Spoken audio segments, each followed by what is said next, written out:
രണ്ടാം ലേഖനം 3-ാം അധ്യായം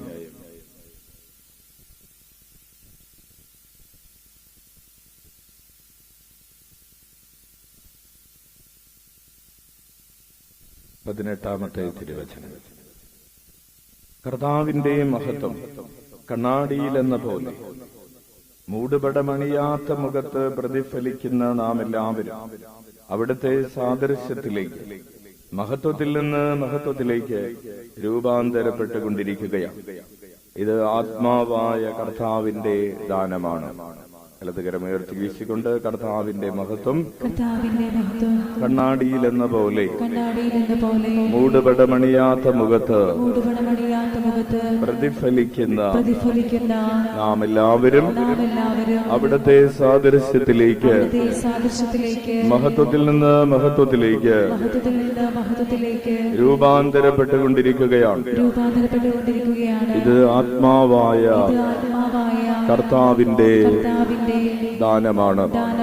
ഇരുകരങ്ങൾ ഉയർത്തി വീശിക്കൊണ്ട് പറയാം, കർത്താവിന്റെ മഹത്വം കണ്ണാടിയിലെന്ന പോലെ മൂടുപടമണിയാത്ത മുഖത്ത് പ്രതിഫലിക്കുന്ന നാം എല്ലാവരും അവിടുത്തെ സാദൃശ്യത്തിലേക്ക് മഹത്വത്തിൽ നിന്ന് മഹത്വത്തിലേക്ക് രൂപാന്തരപ്പെട്ടുകൊണ്ടിരിക്കുകയാണ്. ഇത് ആത്മാവായ കർത്താവിന്റെ ദാനമാണ്. Hallelujah, hallelujah. ഈശോയിൽ ഏറ്റവും സ്നേഹം നിറഞ്ഞ സുഭാഷനച്ച, ജോസഫച്ച, ആന്ധ്രയിൽ നിന്ന് വന്നിട്ടുള്ള ടോമച്ച, ജയ്പാലച്ച, പ്രിയപ്പെട്ട സിസ്റ്റേഴ്സ്, സഹോദരരെ, എല്ലാവർക്കും ഈശോ മിശിഹായ്ക്ക് സ്തുതിയായിരിക്കട്ടെ. പരസ്പരം സ്തുതി ചൊല്ലാം. Praise the Lord. Hallelujah, hallelujah. കരങ്ങൾ ഉയർത്തി വീശിക്കൊണ്ട് സന്തോഷത്തോടെ പറയാം ഹല്ലേലൂയ. അടുത്തിരിക്കുന്നവരെ നോക്കി പുഞ്ചിരിച്ചുകൊണ്ട് പറയാം ഹല്ലേലൂയ. കുറച്ചുകൂടെ സൂപ്പറായിട്ട് ചിരിച്ചിട്ട് പറയാം ഹല്ലേലൂയ. അച്ഛനെ നോക്കി ചിരിച്ചിട്ട് പറഞ്ഞേ, ഈശോയെ നോക്കി ചിരിച്ചിട്ട് പറഞ്ഞേ പ്രൈസ് ദി ലോർഡ്. എല്ലാവർക്കും സുഖമാണോ? തിരുനാളുകളൊക്കെ കഴിഞ്ഞോ? ഇല്ല അല്ലേ? തിരുനാളുകളിൽ പല സ്ഥലങ്ങളിലും കരിമരുന്ന് പ്രയോഗവും അല്ലേ, അതൊക്കെ ഒഴിവാക്കുന്നു എന്നറിയുന്നതിൽ സന്തോഷം. വെടിക്കെട്ടും അല്ലേ, അതൊക്കെ ഒഴിവാക്കുന്നു. അങ്ങനെ പുതിയ രീതികൾ, കർത്താവിനെ ആരാധിക്കാൻ പുതിയ രീതികളൊക്കെ കണ്ടുപിടിക്കുന്നു എന്നറിയുന്നതിൽ അത് ഒരു വളർച്ചയാണ്. പ്രിയപ്പെട്ടവരെ, പണ്ട് ആഘോഷിച്ചിരുന്നത് പോലെ എന്നും ആഘോഷിക്കണം എന്ന് നിയമമൊന്നുമില്ല. ഉണ്ടോ? ചില ആളുകൾ പറയും ഞങ്ങളുടെ പള്ളിയിൽ പണ്ട് മുതൽ ഇങ്ങനെയാണ്, അതുകൊണ്ട് ഇത് മാറ്റാൻ പറ്റില്ല എന്ന് പറയുന്ന ചില ആളുകളുണ്ട്. അവർക്ക് എന്ത് സംഭവിച്ചിട്ടില്ല? രൂപാന്തരീകരണം. അവര് പണ്ട് ഇങ്ങനെയായിരുന്നു, അതുകൊണ്ട് എന്നും ലോകം അവസാനിക്കുന്നത് വരെ ഇവിടെ ഇങ്ങനെ തന്നെ ആയിരിക്കണം എന്ന് പറയുന്ന ആളുകളുണ്ട്. ഏത് വികാരിച്ചം വന്നാലൊന്നും കാര്യമൊന്നുമില്ല. ഇവിടെ പണ്ട് ഇങ്ങനെയായിരുന്നു, ഇവിടെ ഇങ്ങനെയാണ്. അച്ഛൻ എങ്ങനെ അങ്ങോട്ട് പോയാ മതി. Hallelujah, hallelujah. പ്രിയപ്പെട്ടവരെ, പണ്ടത്തെ കാര്യങ്ങൾ മാറ്റേണ്ട കാര്യങ്ങളാണെങ്കിൽ മാറ്റണം. അപ്പോൾ നമ്മൾ എന്താണ് കണ്ടുകൊണ്ടിരിക്കുന്നത്? കർത്താവിന്റെ മഹത്വമാണ് കണ്ടുകൊണ്ടിരിക്കുന്നത്. നമ്മൾ സാക്ഷ്യം വായിച്ചപ്പോൾ എന്താണ് കേട്ടത്? കർത്താവിന്റെ മഹത്വമാണ് കേട്ടത്. നമ്മൾ ദിവ്യകാരുണ്യത്തിൽ എന്താണ് കണ്ടുകൊണ്ടിരിക്കുന്നത്? കർത്താവിന്റെ മഹത്വമാണ് കണ്ടുകൊണ്ടിരിക്കുന്നത്. എന്താണ് ആരാധനയിൽ നമ്മൾ എന്താണ് അനുഭവിച്ചുകൊണ്ടിരിക്കുന്നത്? കർത്താവിന്റെ മഹത്വം. കർത്താവിന്റെ മഹത്വം അനുഭവിക്കുമ്പോൾ, കേൾക്കുമ്പോൾ, കാണുമ്പോൾ നമുക്ക് ഉണ്ടാകേണ്ട ഒരു മാനസികാവസ്ഥ എന്താണ്? നമുക്കുണ്ടാകേണ്ടത്, നമ്മൾ എങ്ങനെയാണ് ചെയ്യേണ്ടത്? മൂടുപടമണിയാത്ത മുഖത്തോടുകൂടെ വേണം ഇത് കാണാനും കേൾക്കാനും ആസ്വദിക്കാനും. എന്താണ് മൂടുപടം?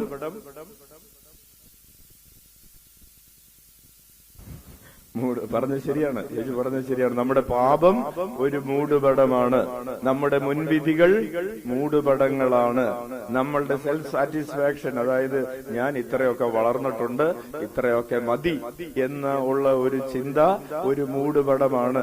ഇനി എനിക്ക് വലുതാവാനൊന്നുമില്ല, എനിക്കൊന്നും പൂർണ്ണത പ്രാപിക്കാനില്ല, എനിക്ക് ഇനി രൂപാന്തരപ്പെടാനൊന്നുമില്ല, ഞാൻ ഇങ്ങനെയൊക്കെ ആയാ മതി, ഞാൻ ഓക്കെയാണ്, ഞാൻ പെർഫെക്റ്റ് ആണ്, ഇനി കുറവ് ഉണ്ടെങ്കിൽ അത് എനിക്കല്ല, അത് നിനക്ക് എന്ന് ചിന്തിക്കുന്ന മനോഭാവമാണ് എന്ത്? മൂടുപടമിട്ടിരിക്കുന്ന മനോഭാവം. ഹല്ലേലൂയ. അപ്പോൾ ഈ മൂടുപടം ഇല്ലാതെ വേണം നമ്മൾ എന്ത് ചെയ്യാൻ?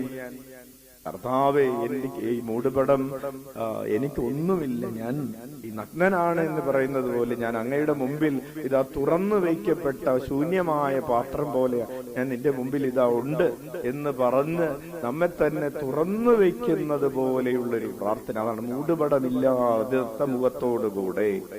ഈ മൂടുപടം ഇട്ടാൽ എന്ത് പറ്റും? കർത്താവിന്റെ മുഖം നമ്മുടെ മുഖത്ത് പ്രകാശിക്കുകയില്ല, അത് റിഫ്ലക്ട് ചെയ്യുകയില്ല. Hallelujah, hallelujah. ഒരു ഉദാഹരണത്തിന്, കണ്ണാടിയുടെ മുമ്പിൽ നിങ്ങളൊരു കറുത്ത തുണിയോ, കറുത്തത് പോട്ടെ, എന്തെങ്കിലും ഒരു തുണി കൊണ്ടുപോയിട്ടിട്ട് നിങ്ങൾ കണ്ണാടിയുടെ മുമ്പിൽ ചെന്ന് നിന്നാൽ നിങ്ങൾക്ക് നിങ്ങളുടെ മുഖം കാണാൻ പറ്റുമോ? തുണി ഇടുന്നത് പോട്ടെ, അവിടെ ഇവിടെയൊക്കെ ചില ആളുകൾ പൊട്ട് തൊട്ട് പോകും കണ്ണാടിയിൽ, നഷ്ടപ്പെട്ടു പോകാതിരിക്കാൻ വെക്കുന്നു. അങ്ങനെ തൊട്ട് അവിടെ ഇവിടെയൊക്കെ പോറലായി, അവിടെ ഇവിടെയൊക്കെ പാടായി, ചെന്ന് നോക്കുമ്പോ സൈഡ് പിടിച്ച് നോക്കേണ്ടി വരും, ഇല്ലേ?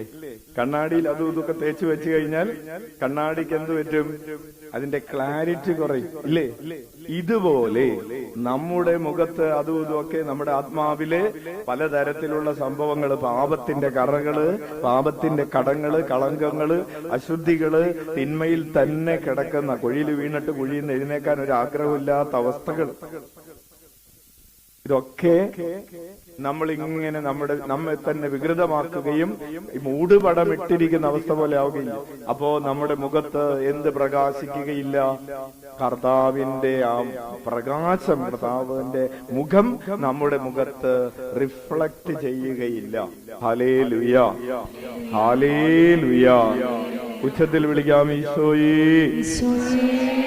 അപ്പോൾ അങ്ങനെ മൂടുപടമില്ലാതെ തുറന്ന ഹൃദയത്തോടെ എനിക്ക് ഒരു മാറ്റം ആവശ്യമാണ്, എനിക്കിപ്പോഴുള്ള പക്വത, ആത്മീയ പക്വത പോരാ, എനിക്ക് കൂടുതൽ വളരണം എന്നൊക്കെയുള്ള തുറവിയോടുകൂടെ കർത്താവിന്റെ മുമ്പിൽ ഇരുന്ന് പ്രാർത്ഥിക്കുന്നവർക്ക്, അവിടുത്തെ നാമം വിളിച്ചപേക്ഷിക്കുന്നവർക്ക് എന്ത് സംഭവിക്കും? രൂപാന്തരീകരണം സംഭവിക്കും. ഹല്ലേലൂയ. അപ്പോൾ നമ്മൾ ഈ കഴിഞ്ഞ 2 ആഴ്ചകളായി പഠിച്ചുകൊണ്ടിരിക്കുന്നത് യേശുനാമത്തെ കുറിച്ചാണ്. യേശുനാമം വിളിച്ചപേക്ഷിക്കുമ്പോൾ കിട്ടുന്ന 6 കൃപകൾ നമ്മൾ പറഞ്ഞു. അതിനുശേഷം നമ്മൾ കഴിഞ്ഞ ആഴ്ച പഠിച്ചത് യേശുനാമം വിളിച്ചപേക്ഷിക്കുമ്പോൾ, യേശുനാമത്തിൽ പ്രാർത്ഥിക്കുമ്പോൾ നമ്മൾ എങ്ങനെയാണ് നല്ല പ്രാർത്ഥനയായിട്ട് മാറുന്നത്? അതായത് യേശുനാമത്തിലുള്ള പ്രാർത്ഥന എന്ന് പറഞ്ഞാൽ എന്താണ്? ഇതാ പഠിച്ചുകൊണ്ടിരിക്കുന്നത്. എന്താ പഠിച്ചുകൊണ്ടിരിക്കുന്നത്? എന്ന് പറഞ്ഞാൽ എന്താണ്? അതിന് നമുക്ക് ഉണ്ടാകേണ്ട ഗുണം എന്താണ്? ഈശോയെ, ഈശോയെ, ഈശോയെ എന്ന് വിളിച്ചാൽ അത് യേശുനാമത്തിലുള്ള പ്രാർത്ഥനയാകുമോ? ഈശോയെ, ഈശോയെ എന്ന് മാത്രം വിളിക്കുന്നത് കൊണ്ട് അത് പ്രിയപ്പെട്ടവരെ ഈശോ ആഗ്രഹിക്കുന്ന രീതിയിലുള്ള യേശുനാമത്തിലുള്ള പ്രാർത്ഥന ആകുന്നില്ല. അപ്പോൾ പഠിക്കണം. യേശുനാമം വിളിക്കുന്ന നമ്മൾ 1000 പ്രാവശ്യം ഈശോയെ എന്ന് വിളിച്ചത് കൊണ്ട് മാത്രം അത് യേശുനാമത്തിലുള്ള പ്രാർത്ഥന ആകുന്നില്ല. അപ്പോൾ യേശുനാമത്തിലുള്ള പ്രാർത്ഥന യഥാർത്ഥത്തിൽ അതാകണമെങ്കിൽ എന്ത് ചെയ്യണം എന്നതിന്റെ ഒരു 6-7 കാര്യങ്ങൾ നമ്മൾ കഴിഞ്ഞ ആഴ്ച പഠിച്ചു. ഒന്നാമതായിട്ട് നമ്മൾ പറഞ്ഞു, യേശുനാമത്തിൽ പ്രാർത്ഥിക്കുമ്പോൾ നമ്മുടെ ഹൃദയം ഈശോയുടെ ഹൃദയത്തിന്റെ പദ്ധതികളുമായി ഐക്യപ്പെടണം. പറഞ്ഞേ, യേശുനാമത്തിൽ പ്രാർത്ഥിക്കുമ്പോൾ നമ്മുടെ ഹൃദയം ഈശോയുടെ ഹൃദയത്തിന്റെ പദ്ധതികളുമായി ഐക്യപ്പെടണം. അപ്പൊ അങ്ങനെ ഈശോയുടെ ഹൃദയത്തിന്റെ പദ്ധതികളുമായി ഐക്യപ്പെട്ടുകൊണ്ട് ഈശോയേന്ന് വിളിക്കുമ്പോഴാണ് അത് യേശുനാമത്തിലുള്ള പ്രാർത്ഥനയായി തീരുന്നത്. കൈയടിച്ച് നന്ദി പറയാം. അപ്പോൾ നമ്മൾ ചോദിക്കും, അച്ഛൻ വേഗത്തിൽ പോകുന്നതുകൊണ്ടാണ് ആവർത്തിക്കാത്തത്. അപ്പൊ നമ്മൾ ചോദിക്കും, അങ്ങനെയാണെങ്കിൽ എന്തൊക്കെയാണ് ഈശോയുടെ ഹൃദയത്തിന്റെ പദ്ധതികൾ? അങ്ങനെ ഈശോയുടെ ഹൃദയത്തിന്റെ എല്ലാ പദ്ധതികളും അല്ലെങ്കിലും ഒരു 6-7 പദ്ധതികൾ നമ്മൾ കഴിഞ്ഞ ആഴ്ച പറഞ്ഞിരുന്നു. ഒന്നാമതായിട്ട് ഈശോയുടെ ഹൃദയത്തിന്റെ പദ്ധതി എന്താണ്? മനുഷ്യരെ രക്ഷിക്കുക എന്നതാണ് ഈശോയുടെ ഹൃദയത്തിന്റെ പദ്ധതി. ഈശോ പറഞ്ഞു, നഷ്ടപ്പെട്ടു പോയതിനെ കണ്ടെത്തി രക്ഷിക്കാനാണ് മനുഷ്യപുത്രൻ വന്നിരിക്കുന്നത്. കൈയടിച്ച് കർത്താവിന് നന്ദി പറയാം. അപ്പോൾ പ്രാക്ടിക്കലായിട്ട് ഇപ്പൊ തന്നെ അത് പ്രാക്ടിക്കലായിട്ടൊന്ന് ചെയ്ത്, ഈശോയുടെ ഹൃദയത്തിന്റെ പദ്ധതി എന്താണ്?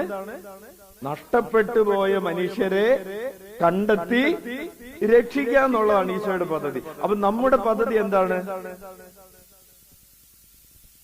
കഞ്ഞി കുടിച്ച് പോവാന്നുള്ളതാണ്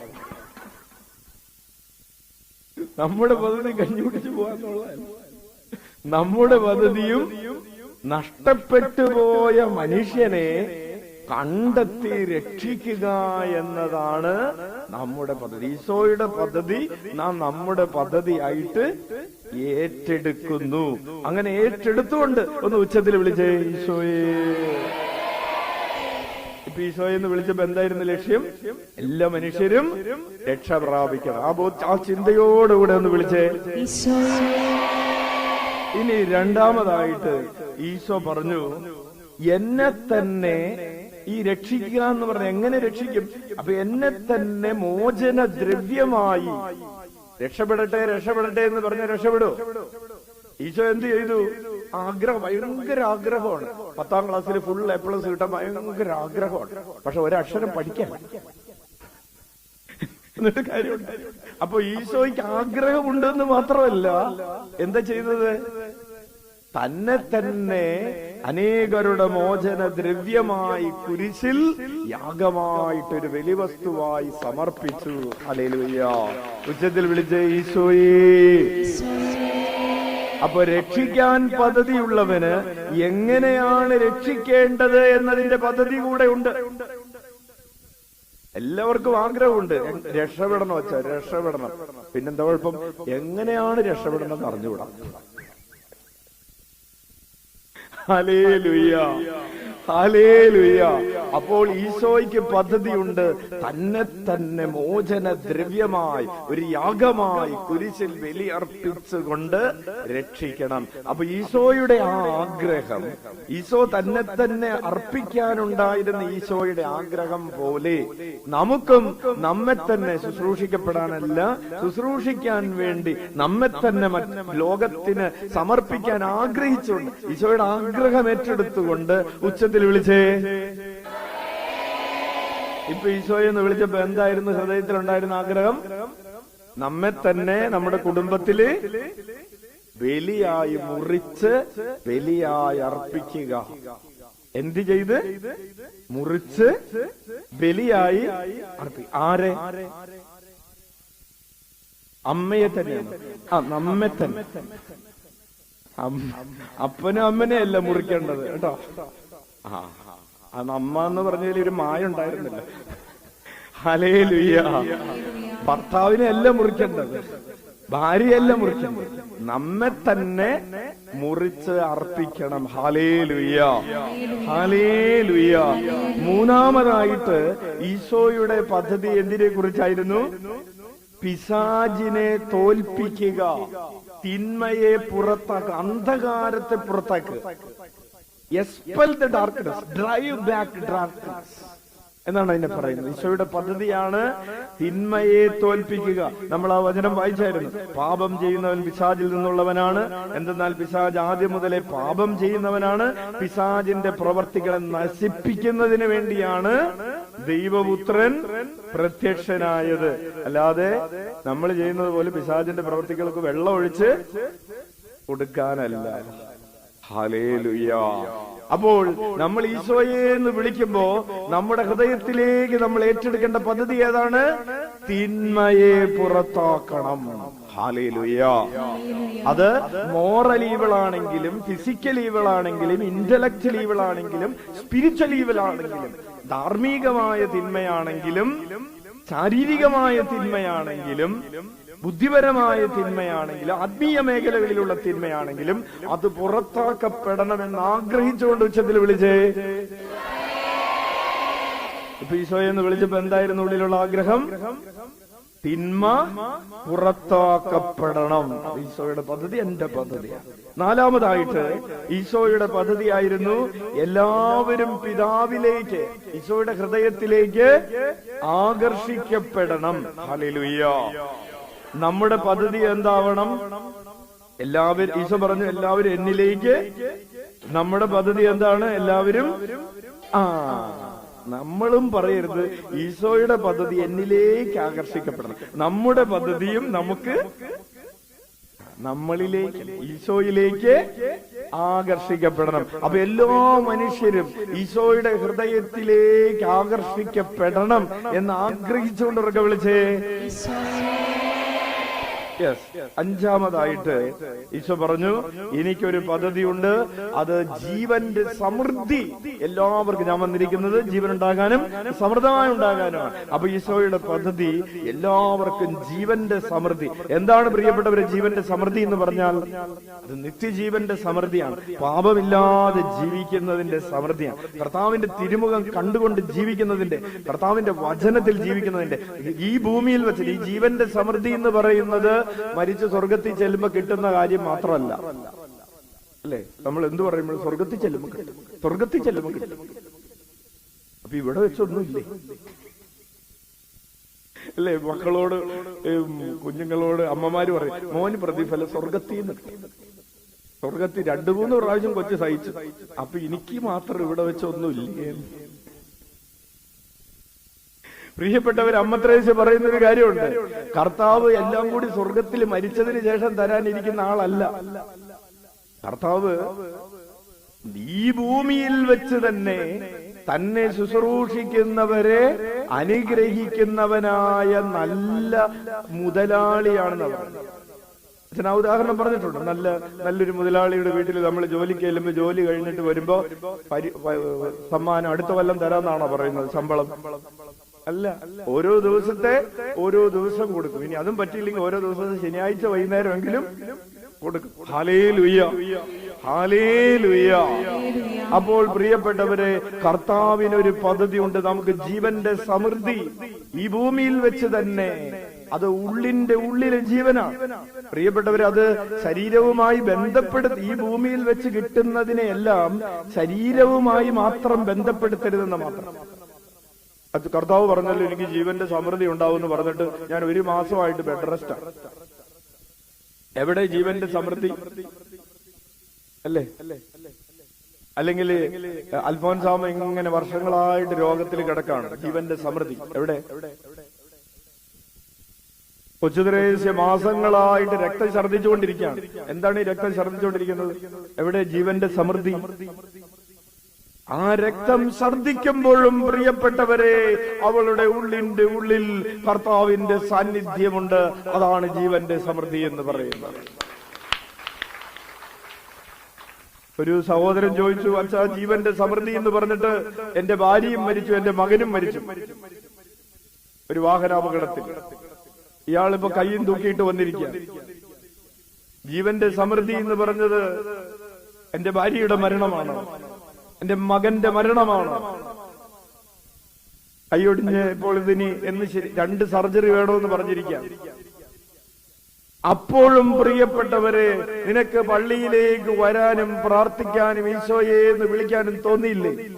അതാണ് ഈ ഉള്ളിലുള്ള ജീവന്റെ സമൃദ്ധി. ഉച്ചത്തിൽ വിളിച്ച ഈശോയെ.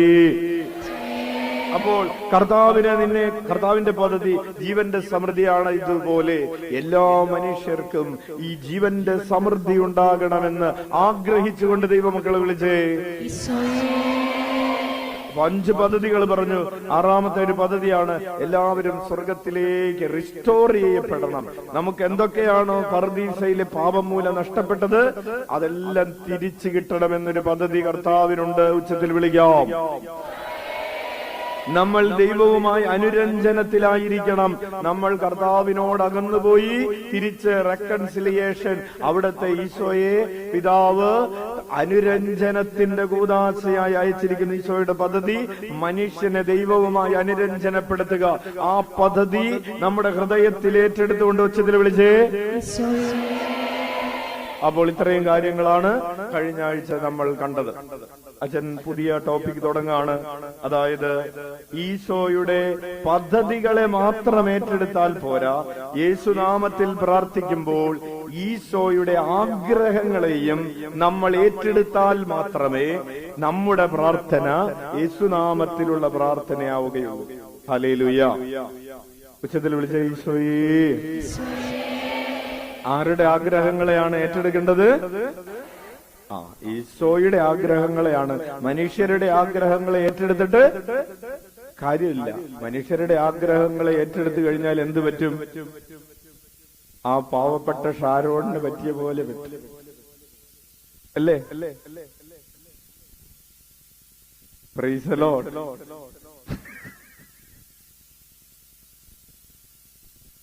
അച്ഛൻ സാധാരണ അങ്ങനെ പത്രമൊന്നും കൂടുതലായിട്ട് വായിക്കാത്തതാ. പക്ഷെ അച്ഛൻ ഇന്നലെയല്ല മിനിയാന്നാണെന്നോ ഒരു പാസേജ് വായിച്ചു. ഈ ഗ്രീഷ്മ ഷാരോണിനെ അവസാനമായി വിട്ട മൊബൈൽ ചാറ്റിംഗ് ഇല്ലേ, അത് നിങ്ങൾ വായിച്ചോ? ഇനി പറയണ്ടല്ലോ. Hallelujah, hallelujah. അവൻ മരിക്കുന്നത് വരെ അറിഞ്ഞില്ല. അവൻ വിളിച്ചുകൊണ്ടിരിക്കുകയാണ്, വാവേ. വിഷം കൊടുത്തവളെ വിളിച്ചുകൊണ്ടിരിക്കുന്നത് എന്താണ്? എന്നിട്ട് അത് മാത്രമല്ല, എന്റെ പൊന്നെ, ചാറ്റിൽ വായിച്ചില്ലേ? അതൊക്കെ അണ്ടർലൈൻ ചെയ്ത് വെക്കണം. ബൈബിള് വായിച്ചില്ലേലും ഹല്ലേലൂയ, ഹല്ലേലൂയ. അപ്പോൾ ഇങ്ങനെയൊക്കെ ആരെങ്കിലും വിളിക്കുമ്പോൾ സൂക്ഷിക്കുക. അപ്പോ തിരിച്ചു വാ. ദൈവത്തിന്റെ ആഗ്രഹങ്ങൾ, അപ്പൊ മനുഷ്യന്റെ ആഗ്രഹങ്ങളും ദൈവത്തിന്റെ ആഗ്രഹങ്ങളും തമ്മിൽ എന്തുണ്ട്? വ്യത്യാസമുണ്ട്. നമ്മുടെ ഹൃദയത്തിലുള്ള എല്ലാ ആഗ്രഹങ്ങളും ദൈവത്തിന്റെ ആഗ്രഹങ്ങൾ അല്ല. അപ്പൊ എന്തു വേണം? നമ്മുടെ ആഗ്രഹങ്ങളെ ദൈവത്തിന്റെ ആഗ്രഹങ്ങൾ കൊണ്ട് റീപ്ലേസ് ചെയ്യണം. നമുക്ക് പല ആഗ്രഹങ്ങളുണ്ട്, എന്തോരാഗ്രഹങ്ങളാണ്, അല്ലേ?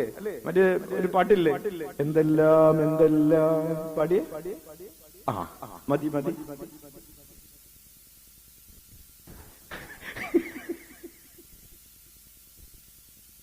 എന്തെല്ലാം എന്തെല്ലാം മോഹങ്ങളാണെന്നോ പറഞ്ഞ തീരുകയില്ല. അതൊന്നും പറയണ്ട, പറഞ്ഞിട്ട് കാര്യമില്ല. അതൊക്കെ മാറ്റി വെച്ചിട്ട് ഇല്ലേ നമ്മൾ പറയാറില്ല, ആ വെള്ളം അങ്ങോട്ട് വെള്ളം മാറ്റി വെച്ചിട്ട് കർത്താവിന്റെ ആഗ്രഹങ്ങളെ എടുക്കുക. അപ്പൊ നമ്മൾക്കൊരു സംശയം, കർത്താവിന്റെ ആഗ്രഹം എന്താണാവോ? അച്ഛൻ കുറച്ച് കർത്താവിന്റെ ആഗ്രഹങ്ങൾ പറഞ്ഞു തരാം. കോട്ടയത്തെ കൺവെൻഷനിൽ അച്ഛൻ ഒരു 13 എണ്ണം പറഞ്ഞിട്ടുണ്ടായിരുന്നു. അത് ആവർത്തിക്കുന്നില്ല, നിങ്ങളത് കേട്ടാ മതി. ഓക്കെ, പുതിയ ആഗ്രഹങ്ങൾ പറഞ്ഞു. കർത്താവിന്റെ ആഗ്രഹങ്ങൾ അവിടെ പറയാത്തത് ഇവിടെ പറഞ്ഞു. ഒന്ന് നമ്മൾ തുടങ്ങുകയാണ്. കർത്താവിന്റെ ആഗ്രഹങ്ങളിൽ ഒന്നാമത്തെ ഒരു ആഗ്രഹമാണ്, പ്രിയപ്പെട്ടവരെ, തന്റെ ജനം, ദൈവമക്കൾ തന്നെ അന്വേഷിക്കണമെന്ന് ദൈവം ആഗ്രഹിക്കുന്നു. എന്താണ് ദൈവം ആഗ്രഹിക്കുന്നത്? തന്റെ മക്കള് തന്റെ അടുക്കൽ വരണം, തന്നെ അന്വേഷിക്കണമെന്ന് ദൈവം ആഗ്രഹിക്കുന്നു. ഈ ആഗ്രഹം മനസ്സിലാക്കാൻ ബുദ്ധിമുട്ടൊന്നുമില്ല. ഇപ്പൊ ഒരമ്മയുടെ ആഗ്രഹം എന്താണ്? കൊച്ചെന്നെ ഒന്ന് വിളിക്കണം, എന്റെ കൊച്ചെന്റെ അടുത്തൊന്ന് വന്ന് ഇരിക്കണം, അമ്മേന്നൊന്ന് വിളിക്കണം, എന്റെ അടുത്തിരിക്കണം, എന്നോടൊന്ന് മിണ്ടണം. എന്ന് നമുക്ക് അമ്മമാർക്ക് ആഗ്രഹമുണ്ട്. അല്ലെങ്കിൽ ഒരു ഭർത്താവിന്റെ ആഗ്രഹം എന്താണ്? തന്റെ പ്രിയപ്പെട്ടവളായ തന്റെ ഭാര്യ എന്റെ അടുത്ത് വരണം, എന്നെ ഒന്ന് വിളിക്കണം. കഴിഞ്ഞ ദിവസം ഒരു മകള് വന്നിട്ട് പറഞ്ഞു, ഞായറാഴ്ച വന്നിട്ട് പറഞ്ഞു, അച്ഛാ 6 ദിവസമായി അച്ഛാ. എന്ത് പറ്റി? 6 ദിവസമായിട്ട്? 6 ദിവസമായി അച്ഛാ. അച്ഛൻ പറഞ്ഞു, ചങ്കത്തൊന്നും നെഞ്ചിലൊന്നും ഇടിക്കാൻ പാടില്ല ഇവിടെ. 6 ദിവസമായി. എന്താണ് മോളെ? 6 ദിവസമായി ഭർത്താവ് എന്നെ വിളിച്ചിട്ടത്. 6 വർഷമായിട്ട് വിളിക്കാത്ത കഥ അച്ഛൻ അറിയാവുന്നതുകൊണ്ട് അച്ഛന് ഫീലിംഗ് ഒന്നും, അച്ഛന് 6 ദിവസമായി എന്ന് പറഞ്ഞിട്ട് അച്ഛന് ഒരു ഫീലും ഇല്ല. അപ്പൊ അത് കഴിഞ്ഞ് ഞായറാഴ്ച കഴിഞ്ഞ് ഈ കൊച്ചു പോയി. അത് കഴിഞ്ഞ് പിറ്റേ ദിവസം തിങ്കളാഴ്ച വീണ്ടും 6-7 മണിക്കൂർ ക്യൂവിൽ ഇരുന്നിട്ട് വീണ്ടും വന്നിട്ട് പറയണം, അച്ഛാ എന്താ മോളെ വിളിച്ചോ? ഇല്ല, 7 ദിവസമായി അച്ഛ. അപ്പോൾ പ്രിയപ്പെട്ടവരെ, സ്നേഹിക്കുന്നവർ നമ്മെ അന്വേഷിക്കണമെന്ന് നമ്മൾ ആഗ്രഹിക്കുന്നില്ലേ? ഉണ്ടോ? ആ ആഗ്രഹം മനസ്സിലായോ? അത് മനസ്സിലായി. ദൈവത്തിന് ഇങ്ങനൊരു ആഗ്രഹം. എന്താണ് ദൈവത്തിന്റെ ആഗ്രഹം? ജെറമിയായുടെ പുസ്തകം 29-ാം അധ്യായം 13-ാമത്തെ തിരുവചനം എടുത്തേ. ജെറമിയ 29:11 വായിക്കാം. 29:13 വായിക്കാം. നിങ്ങൾ എന്നെ അന്വേഷിക്കും, പൂർണ്ണ ഹൃദയത്തോടെ എന്നെ അന്വേഷിക്കുമ്പോൾ എന്നെ കണ്ടെത്തും. Hallelujah, hallelujah. ദൈവം തന്റെ ഒരു ആഗ്രഹം പറയാണ്, നിങ്ങൾ എന്നെ അന്വേഷിക്കും. നിങ്ങൾ പൂർണ്ണ ഹൃദയത്തോടെ എന്നെ അന്വേഷിക്കുമ്പോൾ നിങ്ങൾ എന്നെ കണ്ടെത്തും. വലതുകരം ഉയർത്തി വീശിക്കൊണ്ടെന്ന് പറഞ്ഞ്, നിങ്ങൾ എന്നെ അന്വേഷിക്കും. പൂർണ്ണ ഹൃദയത്തോടെ അന്വേഷിക്കുമ്പോൾ നിങ്ങൾ എന്നെ കണ്ടെത്തും. പ്രിയപ്പെട്ടവരെ, ദൈവത്തിന്റെ ആഗ്രഹം മനുഷ്യൻ വെറുതെ കർത്താവിനെ അന്വേഷിക്കണമെന്നല്ല. അങ്ങനെയാണെങ്കിൽ നമ്മളൊക്കെ അന്വേഷിച്ച് വന്നിരിക്കുകയാണ്, അല്ലേ? ഹല്ലേലൂയ. നമ്മുടെ കാര്യങ്ങൾ കാണാൻ വേണ്ടി ദൈവത്തെ അന്വേഷിക്കുകയും കാര്യം കണ്ടു കഴിയുമ്പോൾ പിന്നെ അന്വേഷിക്കാതിരിക്കുകയും ചെയ്യുന്നതിനെ കുറിച്ചല്ല പറയുന്നത്. ഒരു കൊച്ചും അമ്മയുടെ അടുത്ത് വന്നിട്ട്, അമ്മേ എന്താടാ അമ്മേ ഉമ്മ ഒന്ന് അവസാനം പറയാണ്, മൊബൈൽ ഒന്ന് റീചാർജ് ചെയ്ത് തരുമോ? റീചാർജ് ചെയ്ത് കിട്ടിയ ആ നിമിഷം മുതൽ ആ ചാർജ് തീരുന്നത് വരെ ഇവനെ മഷിയിട്ട് നോക്കിയാ അതല്ല ഈ പൂർണ്ണ ഹൃദയത്തോ? അതുപോലെ തന്നെയാണ്. ഹല്ലേലൂയ. അപ്പോൾ ദൈവം തന്നെ അന്വേഷിക്കണം, മനുഷ്യര് തന്നെ അന്വേഷിക്കണം. എങ്ങനെ? പൂർണ്ണ ഹൃദയത്തോടെ. ഉള്ളില് വേറെ ഉദ്ദേശം വെച്ചോണ്ടല്ല, പൂർണ്ണ ഹൃദയത്തോടെ തന്നെ അന്വേഷിക്കണം. അങ്ങനെ അവർ അന്വേഷിക്കാൻ വരുമ്പോ ഞാൻ എന്നെ തന്നെ അങ്ങോട്ട് കൊടുക്കും, അങ്ങനെ കൊടുക്കുമെന്ന് ദൈവത്തിന്റെ ഒരാഗ്രഹം. അപ്പൊ നമ്മൾ ഈശോയെന്ന് വിളിക്കുമ്പോ ഈ ആഗ്രഹം കൂടെ ഏറ്റെടുത്തിട്ട് ഏതാഗ്രഹം ഉണ്ടാകണം? എല്ലാ മനുഷ്യരും പൂർണ്ണ ഹൃദയത്തോടെ ദൈവത്തെ അന്വേഷിക്കണമെന്നൊരാഗ്രഹത്തോടെ ഉച്ചത്തിൽ വിളിക്കോ.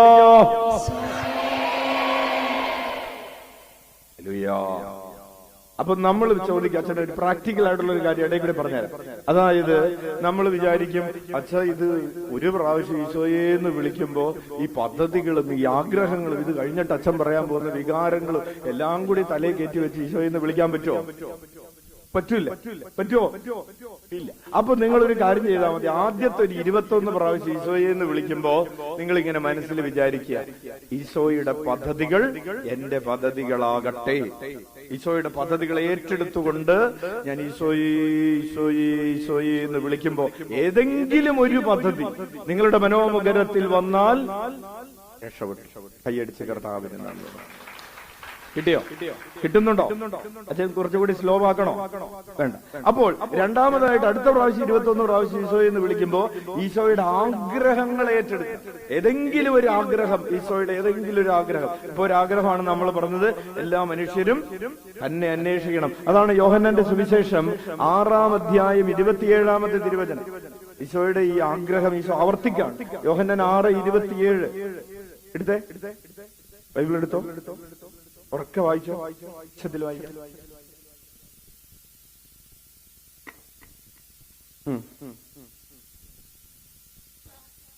നശ്വരമായ അപ്പത്തിനു വേണ്ടി അധ്വാനിക്കാതെ മനുഷ്യപുത്രൻ തരുന്ന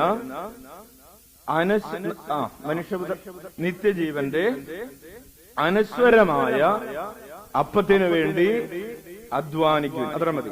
പലതരം വീശിക്കൊണ്ട് പറയാം. നശ്വരമായ അപ്പത്തിനു വേണ്ടി അധ്വാനിക്കാതെ മനുഷ്യപുത്രൻ തരുന്ന നിത്യജീവന്റെ അനശ്വരമായ അപ്പത്തിനു വേണ്ടി അധ്വാനിക്കുവിൻ. എന്താ ഈശോയുടെ ആഗ്രഹം? നമ്മൾ അന്വേഷിക്കണം നിത്യജീവന്റെ അനശ്വരമായ അപ്പം. ആരാണ് ആ അപ്പം? ഈശോ തന്നെയാണ് അപ്പം. അപ്പൊ നിങ്ങൾ ഞാൻ തരുന്ന കുറച്ച് കാര്യങ്ങൾക്ക് വേണ്ടി അന്വേഷിക്കാതെ നിങ്ങൾ എനിക്ക് വേണ്ടി എന്നെ അന്വേഷിക്കുവിൻ. അതാണ് അതിന്റെ അർത്ഥം. അനശ്വരമായ അപ്പത്തിനു വേണ്ടി എന്ന് പറഞ്ഞാൽ ഞാനാകുന്ന, എന്റെ അസ്തിത്വമാകുന്ന എന്നെ തന്നെ നിങ്ങൾ അന്വേഷിക്കുവിൻ. Hallelujah, hallelujah. അപ്പോ അങ്ങനെ അന്വേഷിക്കുമ്പോ നമ്മൾ എന്താ അറിയുന്നത്? നമ്മൾ ഈശോയുടെ സ്നേഹം അറിയും, നമ്മൾ ഈശോയുടെ സ്നേഹം അനുഭവിക്കും.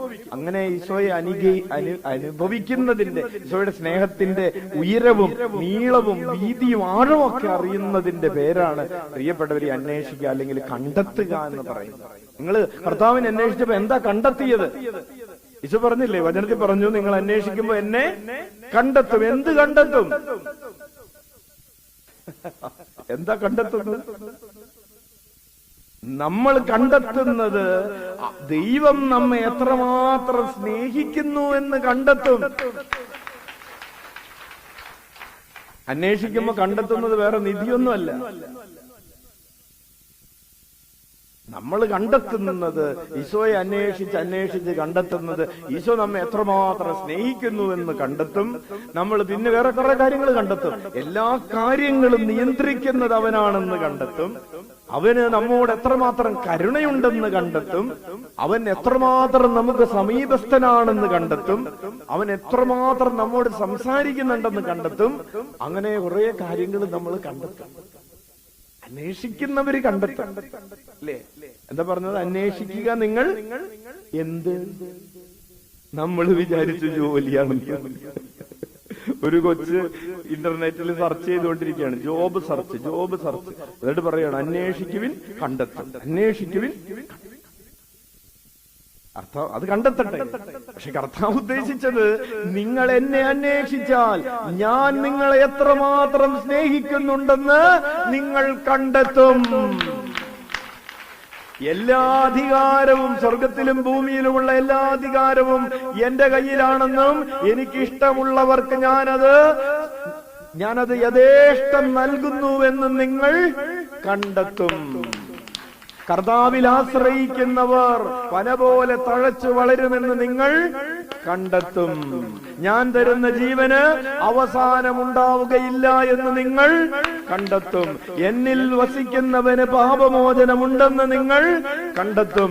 എന്റെ ഉള്ളിൽ വസിക്കുന്നവന് ഈ ലോകത്തിന്റെ ഒരു ശാപവും ഒരു പാപവും ഏൽക്കുകയില്ല എന്ന് നിങ്ങൾ കണ്ടെത്തും. ഉച്ചത്തിൽ വിളിക്കാം, ഈശോയേ, എന്നിൽ വിശ്വസിക്കുന്നവർ നശിച്ചു പോവുകയില്ല എന്ന് നിങ്ങൾ കണ്ടെത്തും. അപ്പോ കർത്താവിന് ആഗ്രഹമുണ്ട് ഇതൊക്കെ നമ്മള് കണ്ടെത്തണം. അല്ലാതെ വീടിന്റെ പറമ്പിൽ കുഴിച്ചിട്ടത് കണ്ടെത്താൻ നടക്കണ്ട. അന്വേഷിച്ചുകൊണ്ട് നടക്കണ്ട. രാത്രി ടോർച്ച് 2-3 ടോർച്ച് തെളിച്ചുണ്ട്. എന്ത് രാത്രി അന്വേഷിക്കണം? പകൽ അന്വേഷിച്ചു കഴിഞ്ഞാൽ അയൽവക്കക്കാര് കാണും. അതുകൊണ്ട് പറഞ്ഞു, അച്ഛൻ ഞങ്ങള് രാത്രിയാണ് അച്ഛൻ തിരയാൻ പോയെന്ന്. അപ്പൊ അച്ഛൻ ചോദിച്ചു, നല്ല വെട്ടമുള്ളപ്പോ തെരഞ്ഞുകൂടായിരുന്നു? അപ്പൊ അയൽവക്കക്കാര് കാണാതെ തെരയണമെന്ന് കോണി കൂടെ മൂവാറ്റുപുഴന്ന് ഒരു ബ്രദർ വിളിച്ചു പറഞ്ഞിട്ടുണ്ട്. ഇവിടെ ഉള്ള ബ്രദർമാരൊന്നും പോരാ. ഹല്ലേലൂയ. അപ്പോ അതിലേക്ക് പോകുന്നില്ല. അപ്പൊ പ്രിയപ്പെട്ടവരെ, പൗലോസ് അപ്പോസ്തലൻ ഈ സ്നേഹത്തെ അന്വേഷിച്ച് കണ്ടെത്തിയിട്ട് പറഞ്ഞൊരു ഡയലോഗുണ്ട്. അതാ നമ്മളിന്ന് പാടിയത്. റോമക്കാർക്ക് എഴുതിയ ലേഖനം 8-ാം അധ്യായം 38-39 തിരുവചനങ്ങൾ. റോമർ 8:38-39 വായിക്കാം.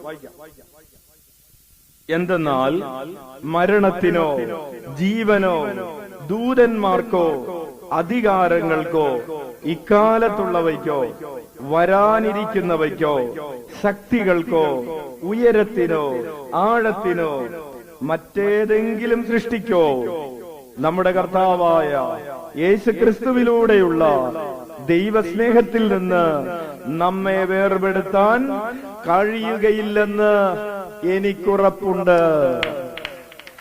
ഈ സ്നേഹത്തെ അന്വേഷിച്ച് കണ്ടെത്തിയ ആള് കണ്ടെത്തിയിട്ട് പറയാണ്, ഇനി ഈശോയ്ക്ക് എന്നോടുള്ള സ്നേഹത്തിൽ നിന്ന് എന്നെ ഈ ലോകത്തിലുള്ള ഒരാളും വേർപെടുത്തുകയില്ല. ഉച്ചത്തിൽ വിളിക്കാം, ഈശോയേ. നമുക്ക് ഈശോയോടുള്ള സ്നേഹത്തിൽ നിന്ന് എന്നല്ല, ദൈവസ്നേഹത്തിൽ നിന്ന് പറയുമ്പോ രണ്ടും ഉദ്ദേശിക്കുന്നുണ്ട്. അപ്പൊ ദൈവത്തിന് നമ്മോടുള്ള സ്നേഹം എന്നാണ് കൂടുതൽ അതിന്റെ അർത്ഥം, അല്ലേ? ഹല്ലേലൂയ. അപ്പോ ഒന്നിനും എന്നെ വേർപെടുത്താൻ കഴിയുകയില്ല. ഹല്ലേലൂയ.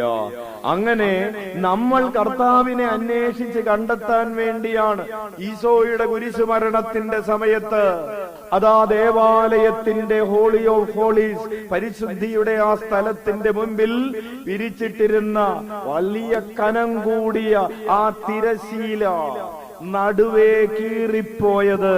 ഉച്ചത്തിൽ വിളിക്കാം, ഈശോയേ. അവന്റെ കുരിശു മരണത്തോടുകൂടെ ഇനി ഒന്നും വെളിപ്പെടുത്താനില്ലാത്ത വിധം, അല്ലെങ്കിൽ ഇനി ഒന്നും മറച്ചു വയ്ക്കാനില്ലാത്ത വിധം ആ തിരശീല മുകൾ മുതൽ താഴെ വരെ, സ്വർഗം മുതൽ ഭൂമി വരെ അതിങ്ങനെ കീറി മാറ്റപ്പെട്ടിരിക്കുന്നു. നിനക്കിനി കടന്നു ചെല്ലാം. ഹല്ലേലൂയ. നീ പേടിച്ച് മാറി നിൽക്കണ്ട. നീ പാപിയാണ് എന്ന് പറഞ്ഞ് ദൈവത്തെ അന്വേഷിക്കാതെ മാറി നിൽക്കണ്ട. നീ അയോഗ്യനാണെന്ന് പറഞ്ഞ് അയ്യോ ഞങ്ങൾക്കൊന്നും ഇതിന് കഴിവില്ലേ, ഞങ്ങളൊക്കെ പാപികളാണ്, ഞങ്ങൾ 10ാം ക്ലാസ് പാസ്സായിട്ടില്ലേ, തുല്യതാ പരീക്ഷ എഴുതിയിട്ട് പോലും പാസ്സായിട്ടില്ലേ എന്ന് പറഞ്ഞ് മാറി നിൽക്കേണ്ട കാര്യമില്ല. ഹെബ്രായ ലേഖകൻ എഴുതുകയാണ്, 10ാം അധ്യായം 19 മുതൽ 22 വരെയുള്ള തിരുവചനങ്ങൾ. എനിക്ക് ഒരു ഭൂതകാലമുണ്ട്. എന്റെ ഭൂതകാലം എന്ന് പറയുന്നത് ചള്ളായി ജീവിച്ചൊരു ഭൂതകാലമാണ്. ഞാൻ ഏതൊക്കെ പാപം ചെയ്തിട്ടുണ്ടെന്ന് കർത്താവിന് പോലും അറിയാൻ പറ്റില്ല. അതുപോലത്തെ പാപങ്ങൾ ചെയ്തു കൂട്ടിയ ഒരു ഭൂതകാലമാണ് എനിക്കുള്ളത്. എനിക്ക് കർത്താവിനെ അന്വേഷിക്കാൻ കഴിയുമോ? എനിക്ക് അതിനുള്ള യോഗ്യതയില്ല എന്ന് പറഞ്ഞ് നീ മാറി നിൽക്കണ്ട. കാരണം വചനം പറയുകയാണ്, ഹെബ്രായർ 10:19 മുതൽ 22 വരെ വായിക്കാം. എന്റെ സഹോദരരെ, യേശുവിന്റെ രക്തം മൂലം വിശുദ്ധ സ്ഥലത്തേക്ക് പ്രവേശിക്കാൻ നമുക്ക് മനോധൈര്യമുണ്ട്. ഉച്ചത്തിൽ വിളിക്കാം, ഈശോയേ. കർത്താവിനെ അന്വേഷിച്ച് പള്ളിയിലേക്ക് വരാൻ നിന്റെ യോഗ്യത നീ കൂടെ കൊണ്ടുവരണ്ട. നിന്റെ യോഗ്യതയുടെ ബലത്തിൽ നീ പള്ളിയിലേക്ക് വരികയോ ഒരു ബൈബിൾ എടുത്ത് വായിക്കുകയോ ചെയ്യണ്ട. കർത്താവിന്റെ അവിശുദ്ധ സ്ഥലത്തേക്ക് പ്രവേശിക്കാൻ നിനക്ക് യോഗ്യത നൽകുന്നത് കുരിശിൽ ചിന്തിയ തിരുരക്തത്തിന്റെ യോഗ്യതയാണ്. കറയും കളങ്കവുമില്ലാത്ത കുഞ്ഞാടിന്റെ തിരുരക്തത്തിന്റെ യോഗ്യത ക്ലെയിം ചെയ്തുകൊണ്ട് വിളിക്കട്ടെ, ഈശോയേ. തുടർന്ന് വായിക്കാം.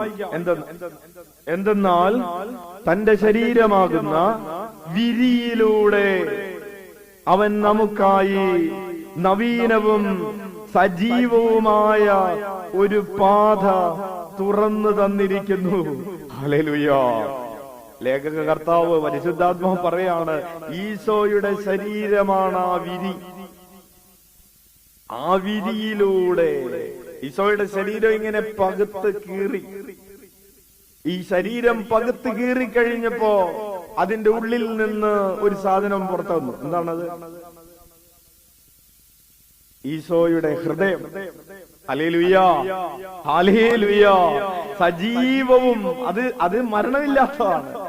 സജീവവും നവീനവും, അത് പുതിയ ഹൃദയമാണ്. Praise the Lord.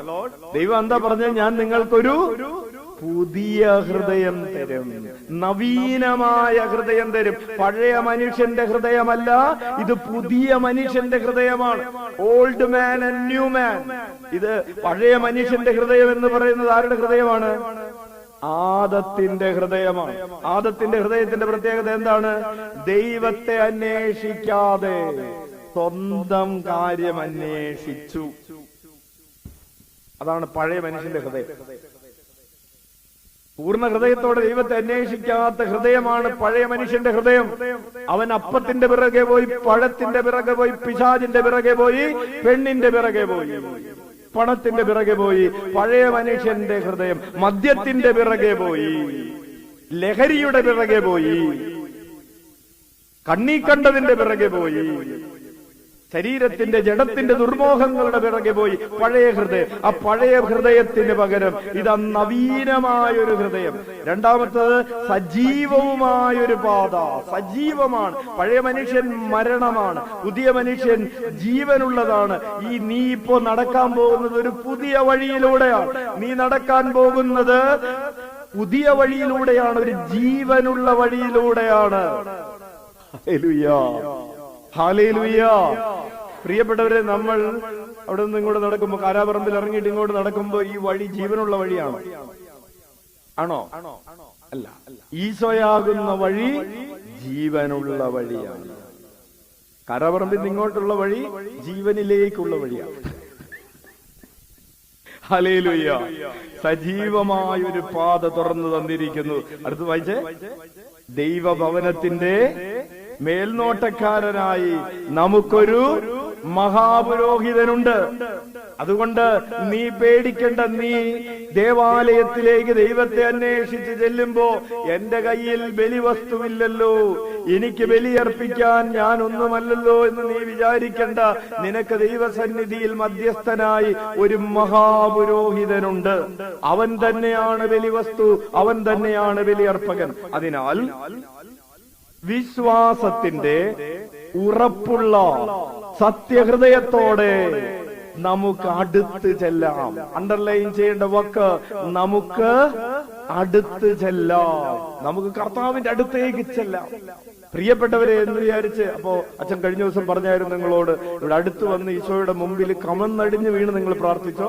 ഈ അൾത്താരയിലേക്ക് കയറണ്ട, ഈ അൾത്താരയിൽ തൊടാൻ നിൽക്കണ്ട, ഇത്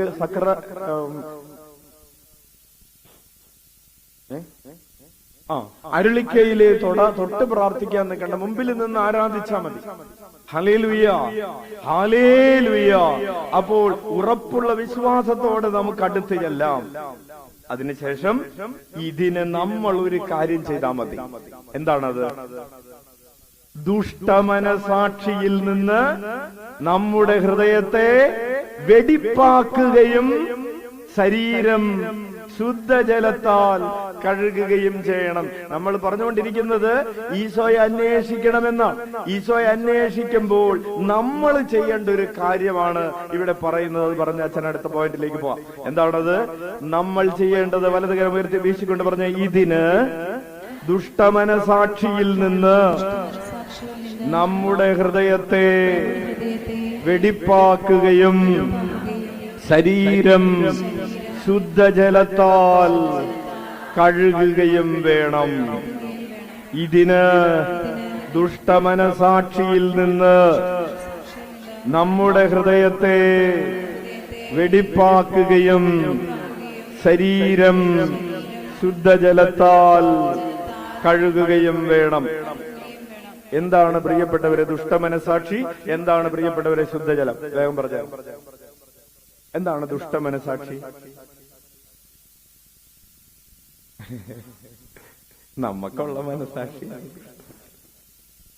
നമുക്കുള്ള മനസാക്ഷിയുടെ കാര്യമല്ല. അതിനെ ദുഷ്ടമനസാക്ഷി എന്നൊന്നും വിളിച്ചാ പോരാ. ദുഷ്ടമനസാക്ഷി എന്ന് പറഞ്ഞാൽ ദൈവത്തെ നിഷേധിക്കുന്ന മനസാക്ഷിയെയാണ് ദുഷ്ടമനസാക്ഷി. കർത്താവ് ഈശോ മിശിഹ നമുക്ക് വേണ്ടി കുരിശിൽ മരിച്ചു എന്ന സത്യത്തെ നിഷേധിക്കുന്ന മനസാക്ഷിയെയാണ് ദുഷ്ടമനസാക്ഷി എന്ന് പറയുന്നത്. ഹല്ലേലൂയ. അപ്പോൾ ആ ദുഷ്ടമനസാക്ഷി മാറ്റിവെക്കണം. കഠിന ഹൃദയം, പരിശുദ്ധാത്മാവിനെതിരെയുള്ള ആ ദുഷ്ടമനസാക്ഷി മാറ്റിവെച്ചിട്ട് സത്യത്തിലേക്ക് തുറവിയുള്ള എന്റെ ഈശോ എനിക്ക് വേണ്ടി കുരിശിൽ മരിച്ച് പാപപരിഹാര ബലിയായി മാറിയിരിക്കുന്നു. എന്നത് വിശ്വസിച്ചേറ്റെടുക്കണം. അത് വിശ്വസിക്കാത്ത ഹൃദയമാണ് ദുഷ്ടമനസാക്ഷി. അങ്ങനെ വിശ്വസിച്ചതിന് ശേഷം എന്ത് ചെയ്യണം? ശുദ്ധജലം കൊണ്ട് കഴുകണം. എവിടെയുള്ള വെള്ളമാണ് ശുദ്ധജലം? ആറളം പുഴയിലുള്ളതാണ്, ആറളത്തുള്ളതാണോ അല്ലെങ്കിൽ ഇപ്പുറത്തുള്ളതാണോ, ഇരിട്ടിയിലുള്ളതാണോ? എവിടെയുള്ള വെള്ളമാണ് നല്ല വെള്ളം? ജ്ഞാനസ്നാനത്തിന്റെ ജലത്തെയാണ് ഈ ശുദ്ധജലം എന്ന് പറയുന്നത്. അപ്പോ നിന്റെ ഹൃദയത്തെ ദൈവനിഷേധത്തിന്റെ ദുഷ്ടഹൃദയത്തിൽ നിന്ന് മാറ്റി കർത്താവ് എനിക്ക് വേണ്ടി മരിക്കുകയും ഉയർത്തെഴുന്നേൽക്കുകയും ചെയ്യുന്നു വിശ്വസിച്ച് ജ്ഞാനസ്നാനം സ്വീകരിക്കണം. Hallelujah, hallelujah. ഈ ജ്ഞാനസ്നാന ജലത്തിന്, ഈ ശുദ്ധജലം എവിടെ കിട്ടും? ഈ ശുദ്ധജലം ഒഴുകിയത് എവിടെ നിന്നാണ്? നമ്മുടെ ശിരസിൽ തളിക്കുന്ന ഈ ഹോളി വാട്ടർ ഉണ്ടല്ലോ, ഈ ഹോളി വാട്ടർ എവിടെ നിന്നാണ് ഒഴുകിയെത്തിയത്? ഈശോയുടെ ഹൃദയത്തിൽ നിന്ന് പാപപരിഹാര ബലിയായി മാറിയവന്റെ പാപത്തിനൊക്കെ പരിഹാരമെല്ലാം ചെയ്ത് കഴിഞ്ഞ കുരിശിൽ മരണം കഴിഞ്ഞ് ഇതാ ഹൃദയത്തിൽ നിന്ന് ഒരു ശുദ്ധജലമൊഴുകി. ആ ജലമാണ് പ്രിയപ്പെട്ടവരെ വിശ്വാസികളുടെ ശിരസിൽ തളിച്ച് വൈദികര് പ്രാർത്ഥിക്കുന്നത്. അതുകൊണ്ടാണ് ഈ ഹൃദയത്തിൽ നിന്നൊഴുകിയ ജലം ശുദ്ധജലമാണ്. ഈ ശുദ്ധജലം തളിക്കപ്പെടുന്ന ഇടങ്ങൾ ശുദ്ധീകരിക്കപ്പെടും. ഈ ശുദ്ധജലം വീണതിന് ശേഷം പിന്നെ അവിടെ പിശാചിന് നിൽക്കാൻ പറ്റില്ല എന്നാണ് അമ്മ ത്രേസ്യ പറയുന്നത്. ഹോളി വാട്ടറിനെ കുറിച്ചുള്ള അമ്മ ത്രേസ്യയുടെ ഒരു പഠനമുണ്ട്. ഈ ശുദ്ധജലം ഇങ്ങനെ തെളിച്ചു കഴിയുമ്പോ പിന്നെ പിശാചിന് ഈ വിശുദ്ധിയുള്ള സ്ഥലത്ത് പിശാചിന് അശുദ്ധിക്ക് നിൽക്കാൻ പറ്റില്ല, പ്രകാശമുള്ളിടത്ത് ഇരുട്ടിന് നിൽക്കാൻ പറ്റില്ല എന്ന് പറയുന്നത് പോലെ വിശുദ്ധിയുള്ള സ്ഥലത്ത് തിന്മയ്ക്ക് അശുദ്ധിക്ക് നിൽക്കാൻ പറ്റില്ല.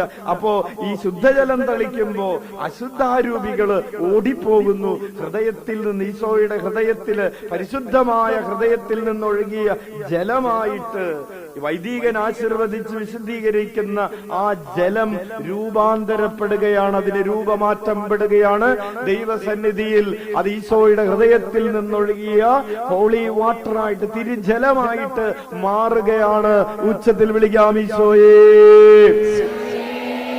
അപ്പോൾ നമ്മൾ ഈ ജലത്താൽ കഴുകപ്പെടണമെന്ന്, നമ്മൾ ദുഷ്ടമനസാക്ഷിയിൽ നിന്ന് മോചനം പ്രാപിക്കണമെന്ന്, കർത്താവിൽ നിന്ന് അകന്നു നിൽക്കുന്ന ദൈവത്തെ എതിർത്തുകൊണ്ട് എനിക്കൊരു മാനസാന്തരത്തിന്റെയും ആവശ്യമില്ല എന്ന് പറഞ്ഞ് ദൈവത്തെ എതിർത്ത് നിൽക്കുന്ന ആ ദുഷ്ടമനസാക്ഷി, ഞാൻ ഓക്കെയാണ്, എനിക്ക് എന്നിലൊരു തിന്മയുമില്ല, എനിക്ക് വേണ്ടി ആരും പ്രാർത്ഥിക്കണ്ട, എനിക്കൊരു മാറ്റവും വരാൻ പോകുന്നില്ല, എന്നെ ആരും മാറ്റാൻ നോക്കണ്ട എന്നെല്ലാം പറയുന്ന ദുഷ്ടമനസാക്ഷി, ആ ദുഷ്ടമനസാക്ഷി ഒന്ന് ഒഴിവാക്കിയിട്ട് ഈശോയുടെ ആ തിരുഹൃദയത്തിൽ നിന്നൊഴുകുന്ന തിരുജലത്തില് നീ ഒന്ന് സ്നാനം ചെയ്താ മതി.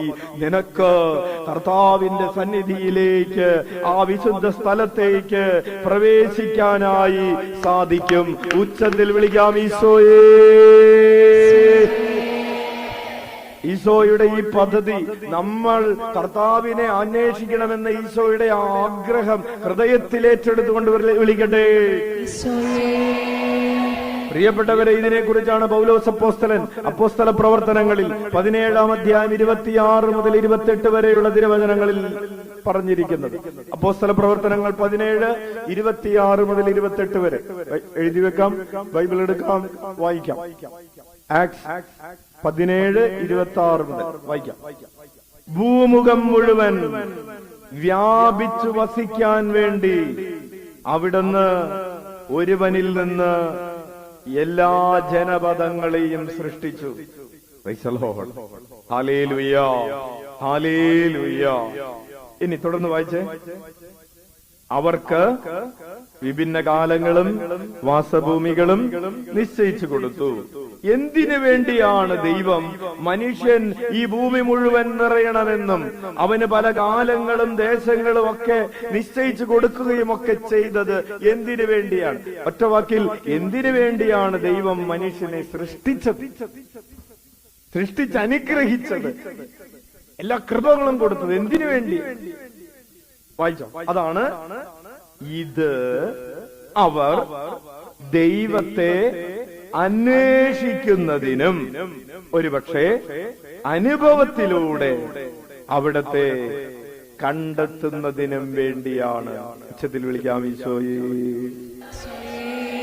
നിനക്ക് ജീവനുണ്ടാകട്ടെ എന്ന് പറഞ്ഞത്, നിനക്ക് മക്കൾ ഉണ്ടാകട്ടെ എന്ന് പറഞ്ഞത്, കർത്താവ് നിനക്ക് സമ്പത്ത് നൽകി അനുഗ്രഹിച്ചത്, മക്കളെ നൽകി അനുഗ്രഹിച്ചത്, കണ്ണിന് കാഴ്ച നൽകി അനുഗ്രഹിച്ചത്, കാതിന് കേൾവി നൽകി അനുഗ്രഹിച്ചത്, മനസ്സിന് ബോധം നൽകി അനുഗ്രഹിച്ചത്, നിനക്ക് ബുദ്ധി നൽകി അനുഗ്രഹിച്ചത്, ഇത് അവർ അവിടത്തെ അന്വേഷിക്കുന്നതിനും അനുഭവത്തിലൂടെ കണ്ടെത്തുന്നതിനും വേണ്ടിയാണ്. നിനക്ക് കണ്ണ് തന്നത് നിനക്ക് തോന്നിയതൊക്കെ കണ്ടുകൊണ്ടിരിക്കാൻ വേണ്ടിയല്ലെന്ന്. നിനക്ക് കാത് തന്നത് കേൾക്കുമ്പോ സുഖം കിട്ടുന്ന കാര്യങ്ങൾ കേട്ടുകൊണ്ടിരിക്കാൻ വേണ്ടിയിട്ടല്ലെന്ന്. നിനക്ക് ഒരു നാവ് തന്നത് നിനക്ക് തോന്നുന്നത് പോലെയൊക്കെ വർത്തമാനം പറഞ്ഞുകൊണ്ട് നടക്കാനല്ലെന്ന്. വായി തോന്നുന്നത് ആ കോതാന്നുള്ളിടത്ത് വേറെ വല്ലവരുടെയും പേരെഴുതി വെച്ചു. Hallelujah, hallelujah, hallelujah, praise the Lord. പ്രിയപ്പെട്ടവരെ, നമുക്ക് കർത്താവ് ഇതെല്ലാം തന്നത് എന്തിനു വേണ്ടിയാണ്? നമ്മൾ ദൈവത്തെ അന്വേഷിക്കുന്നതിനും അവിടത്തെ കണ്ടെത്തുന്നതിനും വേണ്ടിയാണ്. അപ്പോൾ എങ്കിലും തുടർന്ന് വായിച്ചേ. എങ്കിലും അവിടുത്തെ കണ്ടെത്തുന്നതിനും വേണ്ടിയാണ്. എങ്കിലും അവിടുന്ന് നമ്മിലാരിലും നിന്ന് അകലെയല്ല. നമ്മൾ അന്വേഷിക്കുന്ന കർത്താവ് എവിടെയുണ്ട്? നമ്മുടെ അടുത്തുണ്ട്, നമ്മുടെ കൺമുമ്പിലുണ്ട്, നമ്മുടെ കൂടെയുണ്ട്. അവിടുന്ന് നമ്മളിൽ ആരിൽ നിന്നും അകലെയല്ല. എന്തെന്നാൽ അവിടുന്നിൽ നമ്മൾ ജീവിക്കുന്നു, അവിടുന്നിൽ നമ്മൾ ചരിക്കുന്നു, അവിടുന്നിൽ നമ്മൾ നിലനിൽക്കുന്നു. അപ്പോൾ നമ്മൾ അന്വേഷിക്കുന്നത് നമ്മുടെ ഉള്ളിന്റെ ഉള്ളിൽ ഏഴാം സദനത്തിൽ, സപ്തഹർമ്മ്യത്തിന്റെ ഉള്ളിൽ, ഏഴാം സദനത്തിൽ വസിക്കുന്ന, ഉള്ളിന്റെ ഉള്ളിൽ വസിക്കുന്ന കർത്താവിനെയാണ് നമ്മൾ അന്വേഷിക്കുന്നത്. അവിടുന്ന് നമ്മളിൽ നിന്ന് ദൂരെയല്ല, അവിടുന്ന് നമ്മളിൽ തന്നെയുണ്ട്. ഉള്ളിന്റെ ഉള്ളിലേക്കുള്ള ഈ അന്വേഷണമാണ് ആത്മീയ ജീവിതം. ആ ആത്മീയ ജീവിതത്തെ കുറിച്ചാണ് നമ്മൾ അഭ്യന്തര ഹർമ്മ്യം എന്ന പുസ്തകത്തിലൂടെ അമ്മ ത്രേസ്യ നയിക്കുന്ന വഴിയിലൂടെ ദൈവത്തെ അന്വേഷിച്ചു കൊണ്ടിരിക്കുന്നത്. ഉച്ചത്തിൽ വിളിക്കാം, ഈശോയേ, ഈശോയേ. കുറച്ചാളുകൾക്ക് ചെറിയ സംശയം, നമ്മൾ ഈ അമ്മ ത്രേസ്യയുടെ ഈ സപ്തഹർമ്മ്യങ്ങൾ പഠിച്ച് ഇങ്ങനെ മുന്നോട്ട് പോകേണ്ടതുണ്ടോ? സംശയം. ആ സംശയത്തിനുള്ള ഉത്തരമാണ്, പ്രിയപ്പെട്ടവരെ, ദൈവം ആഗ്രഹിക്കുന്നു നമ്മൾ ദൈവത്തെ അന്വേഷിക്കണം. ഈ അന്വേഷണം എന്ന് പറയുന്നത് ഒരു ജീവനുള്ള വഴിയാണ്. ഈ ജീവനുള്ള വഴി എന്ന് പറയുന്നത് അത് ഇത്തിരി ലോങ് ആയിട്ടുള്ള പല അനുഭവങ്ങളിലൂടെ, പല തലങ്ങളിലൂടെ, പല രഹസ്യങ്ങളൊക്കെ കടന്ന് മുന്നോട്ട് പോകുന്ന ഒരു യാത്രയാണ്. അത് എത്ര അന്വേഷിച്ചാലും എത്ര കണ്ടെത്തിയാലും വീണ്ടും അപ്പുറത്ത്, നമ്മുടെ കണ്ടെത്തലുകൾക്കപ്പുറത്ത്, ചക്രവാള സീമ പോലെ, അടുത്ത് ചെല്ലുന്തോറും അകന്നു പോകുന്ന ചക്രവാളം പോലെ അവിടത്തെ കുറിച്ചുള്ള സത്യം ഇങ്ങനെ വീണ്ടും വീണ്ടും വിശാലമായി കൊണ്ടേയിരിക്കും. എത്രമാത്രം കണ്ടെത്തുന്നു, വീണ്ടും അത് ഇനിയും ഒത്തിരി ഉണ്ട് എന്ന വിധത്തിൽ അതിങ്ങനെ വികസിച്ചു കൊണ്ടിരിക്കും. ഉറക്കെ വിളിക്കാം, ഈശോയേ, ഈശോയേ. അപ്പോൾ കർത്താവിന്റെ ഒരു ആഗ്രഹത്തെ കുറിച്ചാണ് അച്ഛൻ ഇത്രയും നേരം പറഞ്ഞുകൊണ്ടിരിക്കുന്നത്. എന്താണ് ആഗ്രഹം? നമ്മൾ ദൈവത്തെ അന്വേഷിക്കണം. അപ്പോൾ ഒരു ചോദ്യം, ഇങ്ങനെ ദൈവത്തെ അന്വേഷിക്കുന്നതിൽ നിന്ന് നമുക്ക് തടസ്സം നിൽക്കുന്നത് ആരാണ്? അന്വേഷിക്കണ്ടെന്നപ്പോ ആരാ പറഞ്ഞത്? അന്വേഷിക്കണ്ട എന്ന് ആരാ പറഞ്ഞത്? അന്വേഷിക്കേണ്ടതെന്ന് ആരോ പറഞ്ഞിട്ടുള്ളത് കൊണ്ടാണ് പലരും കർത്താവിനെ അന്വേഷിക്കാത്തത്. ആരൊക്കെയോ വന്ന് ചെവിട്ടിൽ പറയുന്നു. ചില ആളുകളോട് ഇങ്ങനെ പറയും, ഇന്ന് അന്വേഷിക്കേണ്ട, നാളെ അന്വേഷിക്കാം, ഒരു ദിവസം കഴിയട്ടെ, പോട്ടെ, ഒരു ദിവസം പോട്ടെ,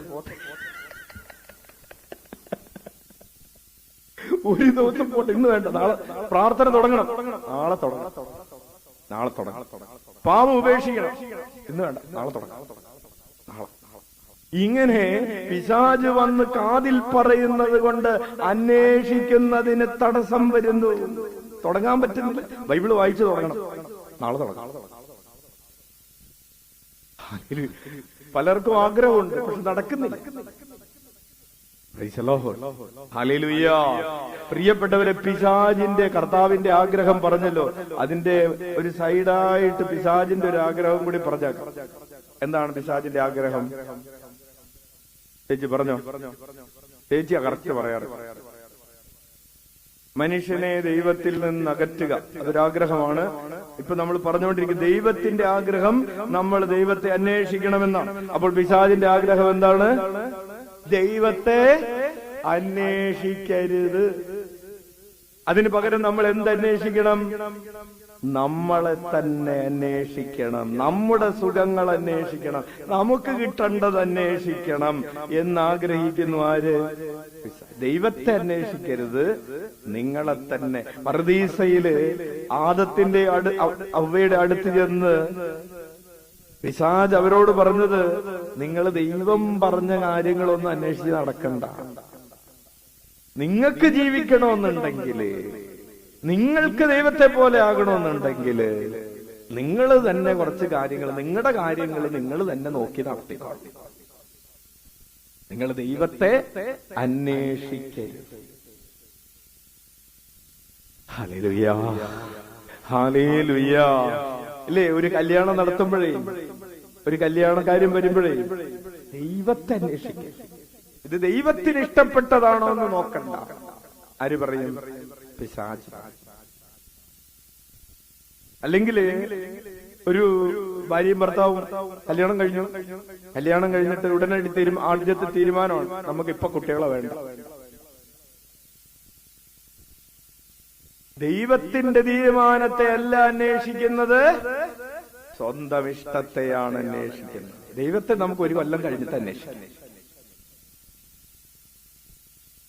ഒരു സ്ഥലം മേടിക്കാൻ പോകുമ്പോ, ഒരു വീട് പണിയാൻ പോകുമ്പോ, എന്തോ ആവട്ടെ, ഒരു കോഴ്സ് തിരഞ്ഞെടുക്കുമ്പോ, ഒരു വിദേശ രാജ്യത്ത് പോകണമെന്ന് തോന്നുമ്പോ ദൈവത്തെയാണോ അന്വേഷിക്കുന്നത്, നമ്മെ തന്നെയാണോ അന്വേഷിക്കുന്നത്? അല്ലെങ്കിൽ ഒരു വീട് വിൽക്കാൻ തോന്നുന്നു നിങ്ങൾക്ക്, ആരോ പറഞ്ഞു നിങ്ങൾ താമസിക്കുന്ന സ്ഥലം കൊള്ളൂല്ല, വിൽക്കാൻ തോന്നുന്നു. ആ തോന്നലിൽ നിങ്ങൾ ദൈവത്തെയാണോ അന്വേഷിക്കുന്നത്, നിങ്ങളെ തന്നെയാണോ അന്വേഷിക്കുന്നത്? ഹല്ലേലൂയ. അപ്പോൾ പ്രിയപ്പെട്ടവരെ, അച്ഛൻ ഒരു കാര്യം പറഞ്ഞുള്ളൂ. എന്താണ് ആ കാര്യം? ഈശോയുടെ ഒരു ആഗ്രഹം എന്താണ്? നമ്മൾ ദൈവത്തെ അന്വേഷിക്കുക. രണ്ടാമത്തെ ഒരു കാര്യം കൂടി 5 മിനിറ്റ് കൊണ്ട് പറഞ്ഞിട്ട് അച്ഛൻ 3:45 നിർത്താം. ഹല്ലേലൂയ. രണ്ടാമത്തെ കാര്യം, രണ്ടാമത്തെ ഈശോയുടെ ആഗ്രഹമാണ് എല്ലാവരും രക്ഷ പ്രാപിക്കണം. എന്താണ് ആഗ്രഹം? ഈശോയുടെ പദ്ധതികളെ കുറിച്ച് പറഞ്ഞപ്പോ നമ്മൾ പറഞ്ഞായിരുന്നു, എല്ലാവരും രക്ഷിക്കാനാണ് അവിടുന്ന് വന്നത്. ഈ പദ്ധതികളും ആഗ്രഹങ്ങളും തമ്മിൽ നമുക്ക് രണ്ടാക്കാൻ പറ്റില്ല. എങ്കിലും നമ്മളൊന്ന് പഠിക്കാൻ വേണ്ടിയിട്ട് നമ്മൾ അതിനെ ഭാഗങ്ങളാക്കി മാറ്റുകയാണ്. അപ്പോ അതിന്റെ ഒരു വചനമാണ് 1 തിമോത്തി 2:4. 1 തിമോത്തി 2:4 വായിക്കാം. എല്ലാവരും രക്ഷിക്കപ്പെടണമെന്നും സത്യമറിയണമെന്നും ആണ് അവിടുന്ന് ആഗ്രഹിക്കുന്നത്. കർത്താവിന്റെ ആഗ്രഹം എന്താണ്? എല്ലാവരും രക്ഷിക്കപ്പെടണമെന്നും സത്യം അറിയണമെന്നുമാണ് അവിടുന്ന് ആഗ്രഹിക്കുന്നത്. കർത്താവിന് എന്തുണ്ട്? ആഗ്രഹമുണ്ട്. ചില ആളുകൾക്ക് മറ്റുള്ളവരുടെ ആഗ്രഹങ്ങളെ കുറിച്ച് ഒന്നും അറിഞ്ഞൂടാ, അവരുടെ ആഗ്രഹങ്ങൾ മാത്രം അറിഞ്ഞുകൂടാ. എന്റെ ആഗ്രഹങ്ങൾ എന്തെങ്കിലും ചേട്ടൻ നടത്തി തന്നിട്ടുണ്ടോ? അപ്പൊ ചേട്ടൻ പറഞ്ഞു, എടി 35 വർഷമായിട്ട് എനിക്കൊരു ആഗ്രഹം ഉണ്ടായിരുന്നു. എന്താണത്? നീ ഞാൻ പറയുന്ന ഒരു കാര്യമെങ്കിലും അനുസരിക്കണമെന്ന്. അപ്പൊ ഈ ചേച്ചി പറഞ്ഞു, അയ്യോ ഞാനത് അറിഞ്ഞില്ല. ഭർത്താവിനൊരാഗ്രഹം ഉണ്ടായത് ചേച്ചി അറിഞ്ഞിട്ടില്ല. എന്തായിരുന്നു ആഗ്രഹം? ഒരു കാര്യം. ഭാര്യക്ക് ചില ആഗ്രഹങ്ങൾ ഉണ്ടായിരുന്നത് ചേട്ടൻ അറിഞ്ഞിട്ട്, അല്ലേ? ചേട്ടൻ എന്ത് ചെയ്തിട്ടില്ല? അറിഞ്ഞിട്ടില്ല. Hallelujah, hallelujah. ഈ ഒരു ചേച്ചി പറഞ്ഞതാണ്, അച്ഛൻ ഞാൻ ഭർത്താവിന് വിവാഹ വാർഷികമാകുമ്പോ എന്തെങ്കിലും ഒരു ഷർട്ടും മുണ്ടൊക്കെ മേടിച്ചു കൊടുക്കും. ചേച്ചി ആ പോകുന്നത് മേടിച്ചു കൊടുക്കും, ബർത്ത്ഡേക്കൊക്കെ മേടിച്ചു കൊടുക്കും. ഇപ്പൊ കല്യാണമൊക്കെ കഴിഞ്ഞിട്ട് 10-40 കൊല്ലമായി. ഈ ചേട്ടൻ എനിക്ക് ഒരു കർച്ചീഫ് പോലും മേടിച്ചു തന്നിട്ടില്ല. Hallelujah, hallelujah. ഭാര്യക്ക് അപ്പോ ചേട്ടൻ ചോദിക്കണം, നിനക്ക് അതിന് വല്ലതിന്റെ കുറവുണ്ടോ? ഒന്നിന്റെയും കുറവുണ്ടായിട്ടല്ല, എന്നാലും ചേട്ടന്റെ കയ്യിൽ നിന്ന് ഒരു കർച്ചീഫ് കിട്ടുമ്പോൾ ഒരു സുഖം, ഒരാഗ്രഹം ഉണ്ടായത് അറിഞ്ഞിട്ടില്ല. പ്രിയപ്പെട്ടവരെ, നമ്മുടെ ആഗ്രഹം, മക്കൾക്ക് ചില ആഗ്രഹങ്ങളുണ്ട്. ചില ആഗ്രഹങ്ങൾ മാതാപിതാക്കൾ അറിയാതെ പോകുന്നുണ്ട്. മക്കളെ, നിങ്ങളുടെ മാതാപിതാക്കൾക്ക് നിങ്ങളെ കുറിച്ച്, നിങ്ങളിൽ നിന്ന് ചില ആഗ്രഹങ്ങളുണ്ട്, അറിയാതെ പോകരുത്. ചില അമ്മമാര് ചില ആഗ്രഹങ്ങൾ പറയുമ്പോ കണ്ണു അറിയാം. അച്ഛൻ ഒന്നും വേണ്ട, വിദേശത്ത് ഒരു മകളെ കുറിച്ച് ഒരു കുടുംബം പറഞ്ഞത് അച്ഛന് എപ്പോഴും മനസ്സിലിങ്ങനെ തങ്ങി നിൽക്കാം. ഈ മകള് കല്യാണം നടത്തി തരണമെന്ന് പറഞ്ഞു. മാതാപിതാക്കൾക്ക് ഇഷ്ടപ്പെടാത്ത കല്യാണമായിരുന്നു. അവരാദ്യം കുറച്ചൊക്കെ പരിശ്രമിച്ചെങ്കിലും അവസാനം കല്യാണം നടത്തി കൊടുത്തു. ആദ്യം കുറച്ച് എതിർപ്പൊക്കെ പറഞ്ഞു. കാരണം നമുക്ക് ചേരാത്തതാണ് മോള്, നമുക്ക് പറ്റാത്തതാണെന്നൊക്കെ പറഞ്ഞ് കുറച്ച് എതിർപ്പൊക്കെ ഇവർക്ക് ഇഷ്ടപ്പെട്ടിട്ടുണ്ടായിരുന്നു.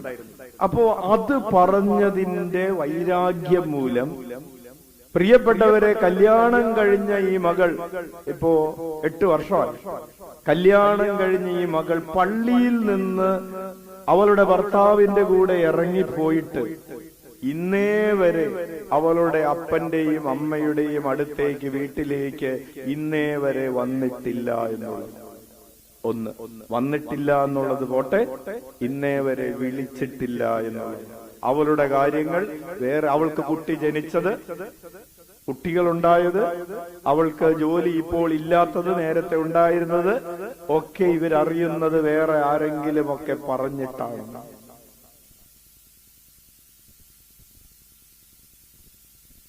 25-ാമത്തെ വയസ്സുവരെ അല്ലേ നമ്മൾ പറയാറില്ലേ, തലയിൽ വെച്ച പേനരിക്കും താഴ്ത്തു വെച്ച ഉറുമ്പരിക്കും എന്ന് പറഞ്ഞുകൊണ്ട് എവിടെ വെച്ച വളർത്തിയത്?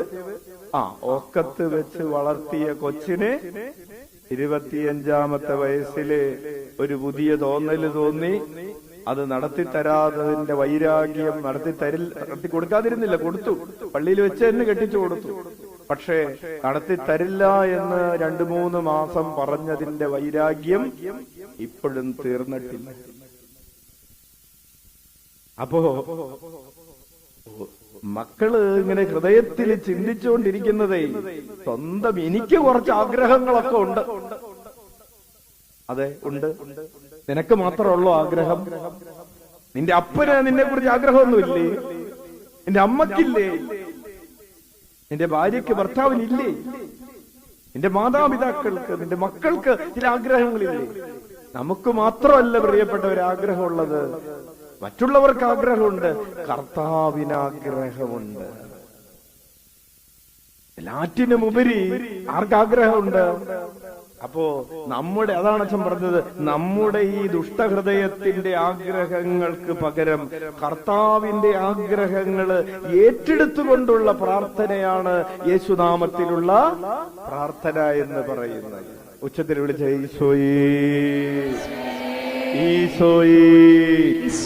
അപ്പോൾ അങ്ങനെ കർത്താവിനുള്ള ഒരു ആഗ്രഹമാണ്, എല്ലാവരും രക്ഷിക്കപ്പെടണം, എല്ലാവരും സത്യമറിയണം. അത് തന്നെയാണ് പ്രിയപ്പെട്ടവര് യോഹന്നാൻ 3:16 അർത്ഥം. യോഹന്നാൻ 3:16 നമുക്കറിയാം. എന്താണത്? യോഹന്നാൻ 3:16 എന്തെന്നാൽ അവനിൽ വിശ്വസിക്കുന്നേവനും നശിച്ചു പോകാതെ നിത്യജീവൻ പ്രാപിക്കുന്നതിന് വേണ്ടി തന്റെ ഏകജാതനെ നൽകാൻ തക്കവിധം ദൈവം ലോകത്തെ അത്രമാത്രം സ്നേഹിച്ചു. കർത്താവ് ഇത്രമാത്രം സ്നേഹിച്ചത് ഒരാഗ്രഹം വെച്ചുകൊണ്ടാണ്. എന്താണ് ആഗ്രഹം? ഒരാള് പോലും നശിച്ചു പോകാതെ എല്ലാവരും രക്ഷ പ്രാപിക്കണമെന്ന ആഗ്രഹം വെച്ചുകൊണ്ടാണ് പിതാവായ ദൈവം തന്റെ പുത്രനെ ഭൂമിയിൽ ബലിയായി സമർപ്പിച്ചത്. ഉച്ചത്തിൽ വിളിക്കാം ഈശോയേ. കണ്ണുകളടക്കാം.